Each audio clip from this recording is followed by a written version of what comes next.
Sunday morning இன்றைக்கி breakfast மட்டும் செஞ்சால் போதும். லஞ்ச் செய்கிற வேலையில் லஞ்சுக்கு வந்துட்டு அத்தை மாமா வீட்டுக்கு போகிறோம். எனக்கு வந்துட்டு பர்மனெண்ட்டாக ஒரு பாடி கார்டு போட்டுட்டோம். இப்போது அவருக்கு சண்டே கூட லீவ் இல்லை. சொல்லப்போனால் அவருக்கு நான் பாடி கார்டா இல்லை எனக்கு அவர் பாடி கார்டுன்னு கூட தெரில. அந்த மாதிரி தான் போயிட்டுருக்கு.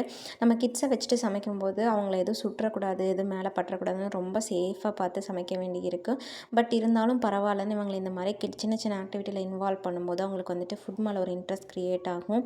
அண்ட் நீங்கள் வந்துட்டு சமைக்கும்போது என்ன வெஜிடபிள் யூஸ் பண்ணுறீங்க, அது எவ்வளோ ஹெல்தி, அந்த மாதிரிலாம் சமைக்கும்போது அவங்களுக்கு ஃபுட் மேலே நல்ல இன்ட்ரெஸ்ட் க்ரியேட் ஆகும். கண்டிப்பாக நெக்ஸ்ட் டைம் ட்ரை பண்ணி பாருங்கள். நீங்கள் குக் பண்ணுற அதே ஐட்டமாக அவங்களுக்கு ஒரு பவுல் கொடுத்துட்டு ட்ரை பண்ண சொல்லுங்கள். அவங்க கண்டிப்பாக வந்துட்டு லைக் பண்ணி சாப்பிடுவாங்க. ட்ரை பண்ணி பாருங்கள். அண்ட் லஞ்சுக்கு வந்து பார்த்திங்கன்னா கொஞ்சம் தடபுடலாக தான் இருந்துச்சுன்னு சொல்லலாம். மட்டன் பிரியாணி, மட்டன் குழம்பு, மட்டன் வறுவல், ரைத்தா, எக்கு அண்ட் வெஜ்ஜுக்கும் அதே மாதிரி மஷ்ரூம் பிரியாணி, மஷ்ரூம் குழம்பு எல்லாமே இருந்துச்சு. நைட்டும் அங்கேயே டின்னர் முடிச்சுட்டு வீட்டுக்கு வந்தாச்சு.